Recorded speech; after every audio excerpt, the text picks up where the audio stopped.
Beneath the roaring winds and icy tempests of the Southern Ocean lies one of the most treacherous waterways on Earth, the Drake Passage, stretching roughly 404 miles, 650 kilometers, between Cape Horn at the southern tip of South America and the northern edge of the Antarctic Peninsula. This vast corridor of ocean serves as the only natural link between the Atlantic and Pacific. It is a place sailors both fear and revere, infamous for monstrous waves, unpredictable currents, and storms that can rise from calm seas in minutes. Named after the English privateer Sir Francis Drake, who crossed these waters in the 16th century, the passage represents both the edge of human endurance and a natural laboratory of immense geological energy. For centuries, explorers have spoken of its wrath, but what lurks beneath this remote expanse is even more formidable, a dynamic, restless sea floor where the forces shaping the planet collide in silence. On October 10, 2025, this hidden tension erupted in violent fashion. At precisely 8:29 p.m. Coordinated Universal Time, the ocean floor of the Drake Passage convulsed with the force of a 7.6 magnitude earthquake, according to the United States Geological Survey, USGS. The quake struck at a shallow depth of about 6.5 miles, 10.5 kilometers, below the surface, shallow enough to transmit its energy efficiently across the water. Its epicenter was pinpointed at 60.3 degrees south latitude and 61.9 degrees west longitude, roughly 436 miles, 702 kilometers, south-southeast of Tolhuin, Argentina, and 438 miles, 705 kilometers, southeast of Ushuaia, the southernmost city on Earth. Initial seismic readings varied, slightly depending on the monitoring station. The European Mediterranean Seismological Center registered a 7.7, while early data from other international agencies estimated up to 7.8 before revisions refined the analysis. Variations like these are routine in large-scale quakes, as sensors scattered across the planet take time to process and synchronize the complex web of seismic waves. Still, every report agreed on one fact. This was a major tectonic event, one capable of unleashing widespread effects across the southern hemisphere. The relief, if any, came from geography. The quake occurred far from densely populated regions, deep in one of the most isolated corners of the planet. Yet proximity to land was close enough to spark serious alarm. Puerto Williams, Chile, a small but vital settlement on the northern coast of Navarino Island, sits roughly 135 miles, 218 kilometers, from the epicenter, making it the nearest human community to the quake's origin. Further north, the regional hub of Punta Arenas, home to more than 117,000 residents, lies about 590 miles, 949 kilometers away. While infrastructure damage in these cities was not immediately evident, scientists feared a secondary danger that often follows such underwater quakes: tsunamis. Just 19 minutes after the quake struck, the Pacific Tsunami Warning Center, PTWC, issued an urgent advisory for the Chilean coast. Their bulletin warned that hazardous tsunami waves were possible within a 1,000-kilometer radius of the epicenter. Forecast models suggested that the first waves could strike Puerto Williams by 6:36 a.m. local time on October 10th, followed by Punta Arenas several hours later, around 2:49 p.m. The rapid issuance of these warnings underscored the speed and precision of modern monitoring systems, vital tools in preventing tragedies across coastal communities. The Hydrographic and Oceanographic Service of the Chilean Navy, SHOA, quickly echoed the alert, urging vigilance across the entire southern coastline. Within minutes, Chile's National Service for Disaster Prevention and Response, CENIPRED, activated emergency evacuation protocols for all communities within the Magallanes region, the country's southernmost territory. Residents were told to immediately move away from beaches and low-lying areas to elevated ground. Sirens wailed through coastal towns as emergency personnel fanned out to guide families to safety. Radio broadcasts and mobile alerts carried the same clear message. The ocean was unpredictable, and every second counted. President Gabriel Boric, a native of Punta Arenas himself, wasted no time in responding. He suspended his schedule and returned to La Moneda Palace in Santiago to oversee the national response. Through social media, Boric urged calm but firm action, reminding citizens that every resource of the Chilean state was mobilized. to confront the threat. "Follow evacuation instructions," he wrote. "Do not underestimate the sea." His message was amplified across television, radio, and digital networks as Chile's civil defense infrastructure shifted into full emergency mode. On the streets of Punta Arenas, local news cameras captured scenes of urgency mixed with composure. Families carried backpacks filled with essentials, blankets, food, water, documents, as they climbed toward higher ground. Vehicles streamed inland, headlights cutting through the dawn mist as people sought safety. Schools and public buildings on elevated terrain became temporary shelters. Despite the anxiety, the calm coordination reflected a population deeply familiar with living in one of the world's most seismically active nations. Chile has learned, often painfully, that readiness can mean survival. Authorities extended the warning even further south, to Chile's Antarctic research bases. Facilities such as Base Pratt and the O'Higgins Research Station, situated on the Antarctic Peninsula, were ordered to move personnel and scientific equipment to secure locations. Though hundreds of miles away, the unpredictable nature of tsunami propagation meant even these frozen outposts were not beyond potential impact. Scientists stationed there paused their experiments to monitor ocean sensors in real time, a stark reminder that even the most isolated places on Earth are linked by the restless pulse of tectonic forces. Across the border, Argentina also moved swiftly. In Tierra del Fuego, provincial authorities issued precautionary advisories, closing ports and suspending all navigation in the Beagle Channel. The Civil Protection Secretariat halted all aquatic activities and coordinated with the Chilean Navy for joint observation of sea level changes. These actions underscored a vital truth. When nature strikes, cooperation transcends politics. Both nations share not only a border, but also exposure to the same volatile geological systems that have shaped South America's southern frontier for millions of years. The Drake Passage lies at the meeting point of immense tectonic and oceanic forces, where the Scotia Plate, Antarctic Plate, and South American Plate jostle for dominance beneath some of the roughest seas on Earth. It forms part of the Pacific Ring of Fire, a 25,000-mile horseshoe of instability encircling the Pacific Basin. This zone is home to 90% of the planet's earthquakes, and about 3/4 of all active volcanoes. For Chile, earthquakes are not rare occurrences, but an inevitable fact of life, born from the slow, inexorable subduction of the Nazca Plate beneath the South American continent. This process unfolds along the vast Atacama Trench, an underwater scar plunging more than 26,000 feet, 8,000 meters, deep. Every year, the oceanic Nazca Plate creeps eastward at about 2.8 inches, 7 centimeters, forcing its edge beneath the continental crust. The friction builds colossal energy along the fault line, and when that energy releases, the Earth shakes with catastrophic power. The 7.6 event in the Drake Passage is a vivid demonstration of this ongoing planetary engine, one that never truly sleeps. In the hours following the quake, ocean buoys positioned throughout the Southern Ocean detected subtle sea level changes consistent with mild tsunami generation, though no catastrophic surges were confirmed. Chilean naval units deployed reconnaissance aircraft to monitor wave movement, while scientific vessels equipped with sonar systems began assessing the seafloor for signs of rupture or uplift. Though damage to populated areas appeared minimal, the event served as another warning of how fragile the balance between Earth's tectonic plates remains. Geologists are now studying whether this quake may be linked to broader seismic stress transfers along the Antarctic-South American boundary. Some early models suggest the tremor could slightly increase pressure along adjacent fault systems,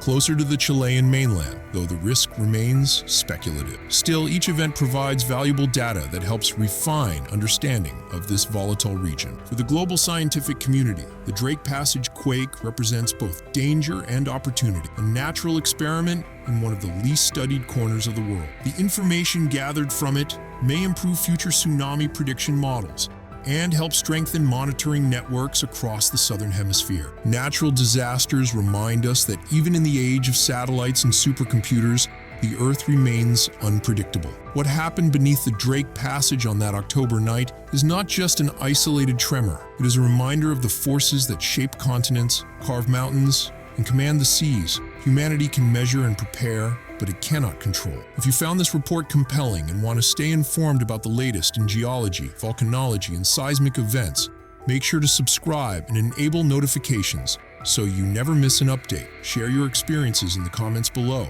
Whether you've lived through an earthquake, a tsunami warning, or any natural event that changed your perspective, together awareness and knowledge can turn fear into preparation and preparation into resilience. Roughly 311 miles, about 500 kilometers west of Oregon's shoreline, far below the gray swells of the Pacific, a hidden volcano rises from the abyssal plain.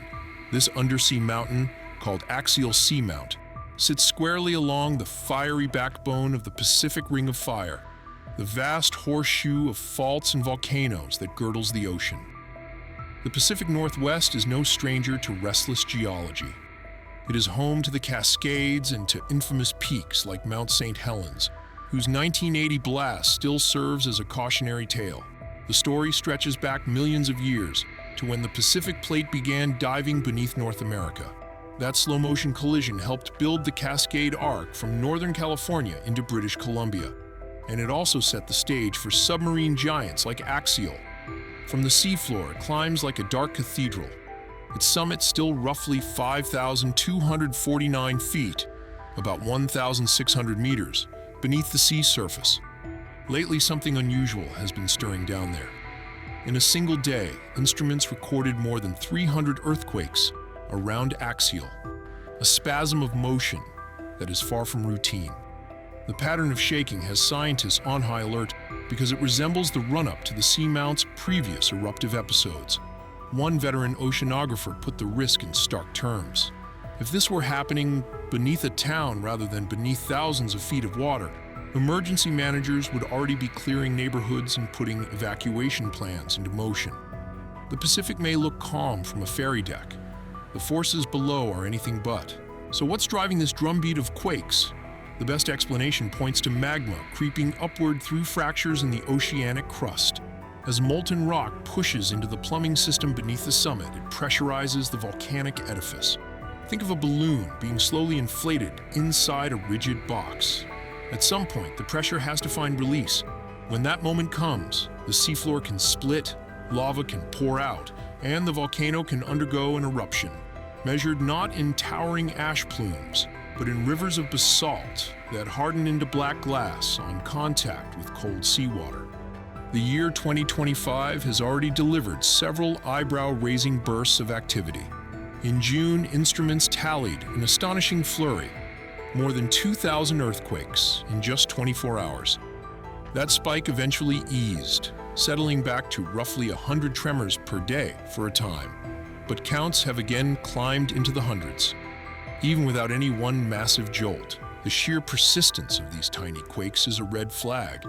To grasp the scale, remember what happened the last time Axial really let loose. During the April 2015 event, over 8,000 earthquakes were logged in a single day. That is the tempo of a volcano in full swing. Today's numbers are lower, but the trend line and the style of the signals echo that run-up. And that is why researchers are treating the present sequence as more than a curiosity. A second, equally troubling clue is showing up in the shape of the volcano itself. Axial appears to be inflating, its surface subtly lifting as new magma collects in a reservoir beneath the summit. Before the 2015 eruption, that ballooning reached a notable threshold, and measurements now suggest the edifice has swelled back to similar levels. The tempo of uplift has accelerated too. Whereas typical years saw the ground rise on the order of 2 to 4 inches, roughly 5 to 10 centimeters, the rate jumped dramatically beginning in January 2024. By July, some stations near the center of the caldera had captured as much as 6 inches, about 15 centimeters, of cumulative uplift, and peak pockets were pushing toward 10 inches, around 25 centimeters. That's a remarkable amount of motion for rock to undergo in such a short interval, and it fits uncomfortably well with the surge in microquakes. Both are classic symptoms of a magmatic system under pressure. All of this is unfolding inside a volcano with serious dimensions. Axial is not a neat cone. It's a sprawling complex capped by a caldera and rift zones that stretch for miles along the seafloor. The main magma storage zone sits around 2,625 feet, about 800 meters, beneath the top of the edifice, a sizable chamber of molten rock feeding the system. Although its summit remains more than 1,000 meters below the ocean's surface, which muffles direct effects on coastal communities, there is nothing small about the forces at work. For volcanologists, Axial is both a laboratory and a test.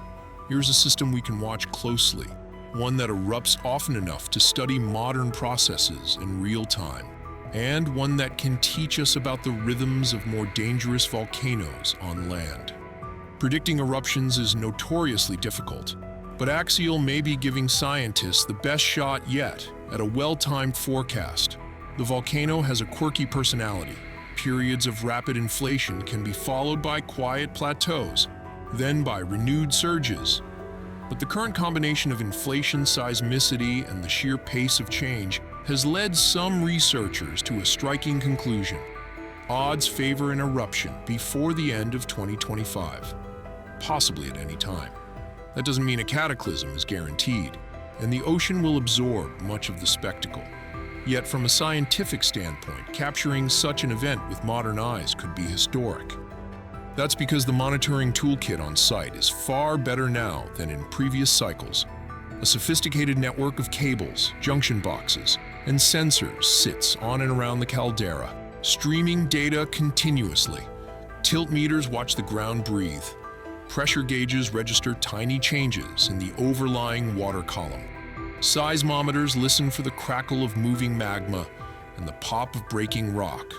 Some nodes are tied into cameras and chemical sensors, ready to catch visual signs, plumes of shimmering water, sudden turbidity, or hydrothermal fluid bursts, should the seafloor split.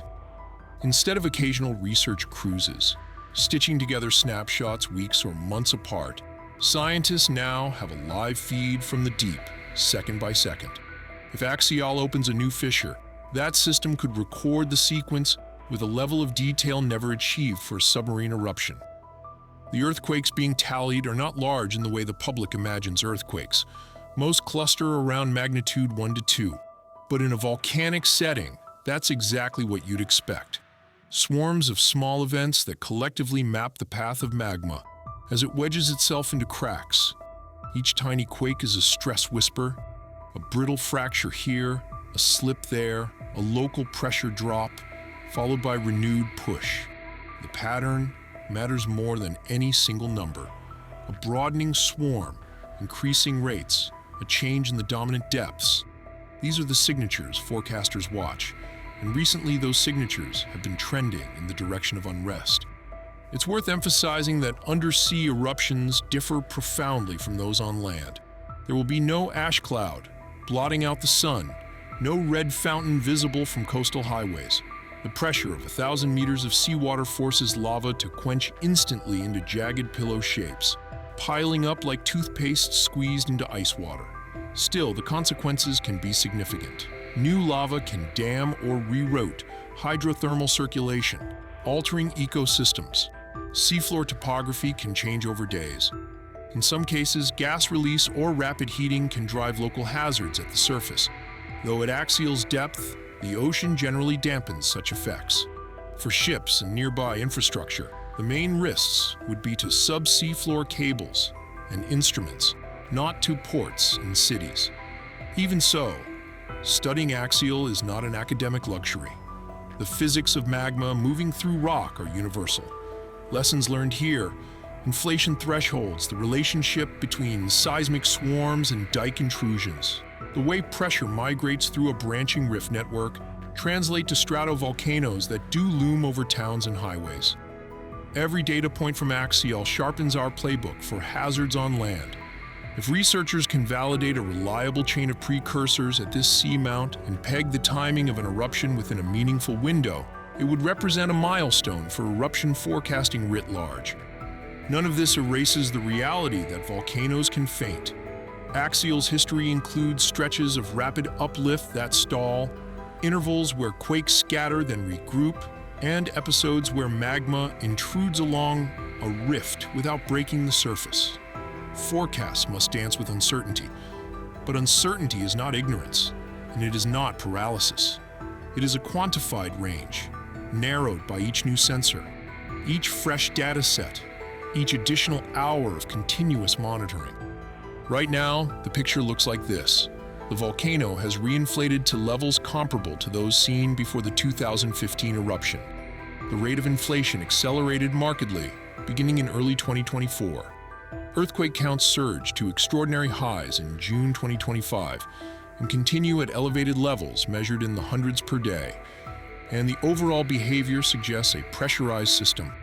The simplest interpretation is that magma is on the move and that the system is trending toward a release. If and when that release happens, the sequence is likely to unfold rapidly.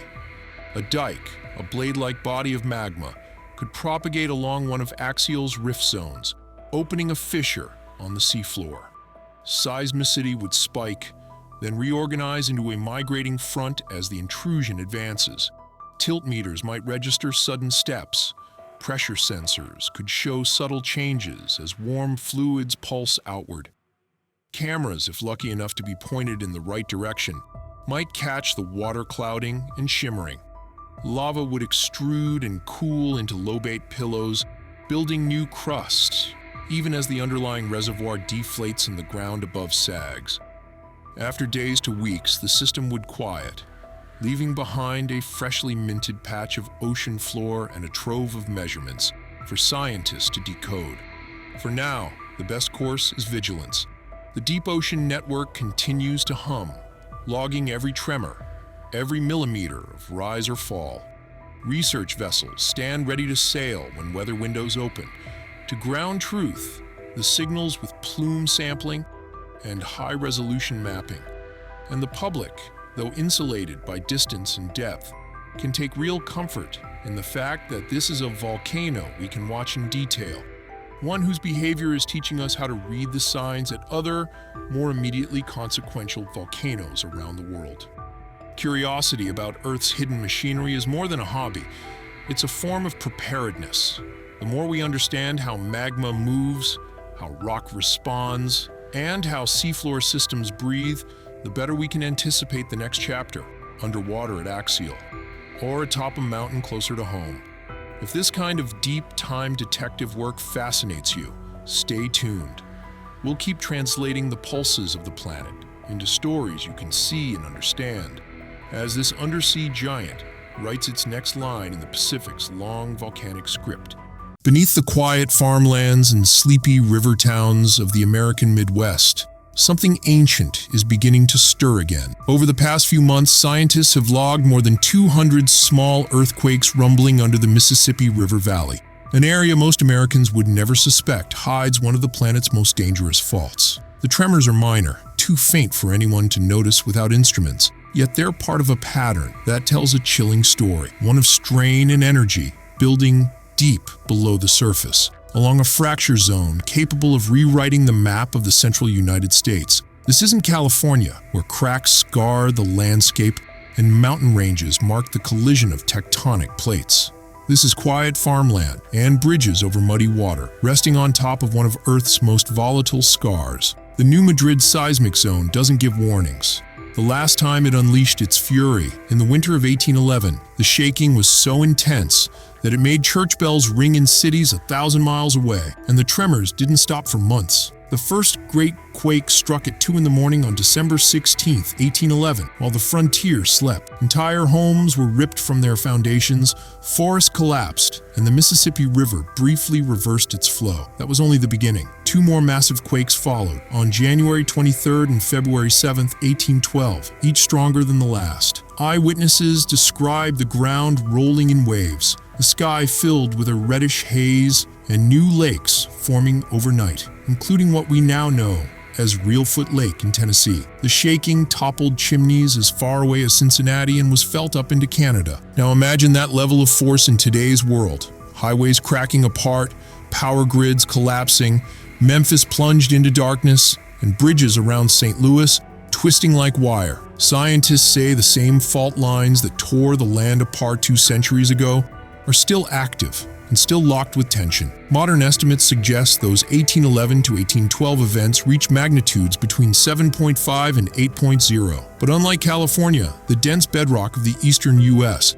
carries seismic waves far and wide, up to 5 times farther. A major quake here wouldn't devastate one city. It would rattle half the nation. Since the 1970s, more than 4,000 microquakes have quietly rippled through the New Madrid zone, each one a whisper from below, a reminder that the stress beneath our feet hasn't vanished. The landscape may look peaceful, but deep underground, fractures are once again beginning to groan. The same forces that split the continent eons ago are slowly reawakening, and that leaves geologists asking a question that's becoming impossible to ignore. When this fault moves again, will we be ready? The story of this region begins hundreds of millions of years ago when North America nearly tore itself apart. A massive rift, the Reelfoot Rift, began opening in what is now the Mississippi Valley, stretching from Arkansas toward Illinois. The continent never finished breaking, but the scar remained, a weak, fractured zone buried beneath layers of sediment. Over time, immense tectonic pressure squeezed the failed rift, slowly bending and stressing it until the crust gave way, as it did in 1811. Today, satellite GPS data show that the land here is subtly shifting again, millimeter by millimeter, as if the Earth itself is taking a deep breath before another violent exhale. When the next rupture happens, the effects could be catastrophic, because the soft rock of the Midwest transmits seismic energy so efficiently, shaking would spread across multiple states in seconds. A magnitude 7.7 quake in the New Madrid zone, according to FEMA simulations, would be felt from the Gulf of Mexico to the Great Lakes. Cities like Memphis, St. Louis, Little Rock, and even Indianapolis could experience severe shaking. Brick buildings, still common across the region, would crumble. Gas lines could rupture, igniting fires that spread through neighborhoods. The Mississippi's bridges, crucial to cross-state transport, could collapse or be rendered impassable. Within moments, cell towers would go down, roads would split open, and rescue operations would be trapped on both sides of the river. In St. Louis, the Gateway Arch might sway violently as downtown's historic riverfront shatters. Power stations near the river would automatically shut down. Hospitals would overflow. The shaking could last up to 4 endless minutes, long enough to turn calm into chaos. And that's before the aftershocks begin, thousands of them, some powerful enough to bring down whatever remains standing. FEMA's worst-case modeling predicts more than 80,000 people could be killed or injured, and over 2 million displaced from their homes. The financial toll could exceed $30 billion, possibly making it the most expensive natural disaster in U.S. history. Yet what makes this scenario even more alarming is how unprepared the region is. The Midwest has no major early warning network, few earthquake-resistant building codes, and almost no public readiness plans. While the West Coast invests billions in seismic infrastructure, the center of the country still sleeps on borrowed time. And it's not just the shaking itself that poses a danger. During the historic quakes of 1811 to 1812, witnesses described massive river tsunamis, waves surging through the Mississippi that overturned boats and sent the current flowing backward. If something similar occurred today, the damage would be unthinkable. The Mississippi is no longer a frontier river. It's lined with cities, ports, fuel depots, and power stations. Nearly 500 million tons of cargo move along it each year. A sudden inland surge could destroy bridges, rupture pipelines, and ignite fires across the water's surface. Then there's liquefaction, a phenomenon where shaking turns solid ground into quicksand. Entire neighborhoods could slide or sink, just as they did 2 centuries ago. And because the river system is a major artery for America's economy, a single catastrophic break in its infrastructure could paralyze supply chains across the country, halting fuel shipments, food distribution, and industrial transport. A New Madrid megaquake wouldn't just destroy cities. It could send shockwaves through the nation's economy and even global trade. The terrifying truth is that we're not ready. Thousands of schools, hospitals, and bridges across the Mississippi Valley were built with little or no seismic reinforcement. Many sit directly atop fault lines that have lain dormant for generations. The soils beneath them, soft, wet, and unstable, are primed to magnify the shaking when it finally arrives. Scientists monitoring the region know the strain is accumulating. The earth beneath the Midwest moves in silence, but silence has never meant safety. The last time the fault broke loose, it rearranged the land and made rivers flow in reverse. If it happens again, the outcome could rival the deadliest disasters in American history. And the worst part? It could happen tomorrow, or 50 years from now. There's no countdown clock, no clear warning. Only the uneasy knowledge that the heart of America sits atop a sleeping giant that is beginning, once again, to stir. So ask yourself, if the ground began to move beneath you right now, would your home withstand it? Would your city survive? These are questions no one in the Midwest wants to think about. But everyone should, because with the new Madrid fault, the question has never been if, it has always been when. It's starting to feel like mountains everywhere are loosening at the seams. If you've been tracking the recent run of rockfalls and slope failures, you're not alone. Share your take below on what this means for mountain belts and their valleys worldwide. Let's focus on one case study, Hawk Vogel, rising to roughly 8,500 feet, 2,592 meters. It stands apart in the eastern Algae Alps on the Bavaria-Tyrol line, a solitary summit that dominates lower neighbors. Long before official records caught up in 1818, local shepherds were already on its ridges. Surveyors later used the peak as a triangulation point during early mapping efforts, proof of how prominent and reliable a landmark it once seemed. That appearance of permanence hides a touchy geology. Hawk Vogel is built mostly of Maine dolomite, a Triassic-age sedimentary rock. It's tough on the whole, but under the right stress, water, and temperature conditions, it can fracture and fail. History bears that out. On May 27, 1935, a massive failure ripped from the southwest face, sending thousands of cubic yards, thousands of cubic meters of rock downslope. More modest slips followed in 2005, 2007, and 2016. In other words, instability here isn't new. What's changed is the pace and scale of warning signs. The headline issue today is a summit-spanning crack that has been widening and deepening. Earlier measurements described a fissure about 130 feet, 40 meters long, approximately 10 feet, 3 meters wide, and approximately 26 feet, 8 meters deep. By 2024, high-resolution monitoring indicated dimensions on the order of 115 feet, 35 meters, in length, nearly 20 feet, 6 meters across, and roughly 20 feet, 6 meters deep. If a major section lets go, estimates suggest as much as approximately 340,000 cubic yards, approximately 260,000 cubic meters of rock could detach. Enough volume to reshape a valley floor and strip trails, alpine meadows, and infrastructure in its path. Since 2014, geoscientists and engineers, principally from the Technical University of Munich and the GFZ Research Center in Potsdam, have run an advanced warning network known as AlpSense Bench. Think of it as a digital nervous system for the mountain. Laser scanners, geophones, crack meters, GPS, and a continually updated 3D twin-track tiny movements down to hundredths of an inch, tenths of a millimeter. The system's goal isn't fortune-telling, it's pattern recognition. When motion accelerates in ways that typically precede failure, the instruments can flag danger a couple of days in advance. Like a weather forecast, it can detect trends and tipping behavior, but it cannot name the exact hour a block will break. Despite the warnings, curiosity draws people in. Hikers still edge toward the open fracture to see the problem up close. That uneasy mix, spectacle and risk, has turned Hawk Vogel from an icon of alpine beauty into a live hazard zone and one of the most closely watched mountains in the range. Seasonal conditions amplify the threat. As European summers warm, accelerated snowmelt and heavier rain load the rock mass with water. Rain infiltrates joints and bedding planes, acting like a lubricant while also adding weight. Over the past 5 years, the crack's width has grown by about a foot, approximately 30 centimeters. A small number on paper, but alarming at this scale. The situation echoes a Swiss case near Blatten, where a slope's movement rate jumped from approximately 0.5 inch per day to approximately 0.5 inch per hour, an escalation that made collapse imminent. That is exactly the kind of acceleration the sensors here are tuned to catch. If a major release occurs, modeling suggests debris could surge into Austria's Hornbach Valley near the Germany border. Population in the direct path is sparse, but there are well-used trails, huts, and grazing areas. The consequences for those sites could be severe, even if towns farther away remain out of reach.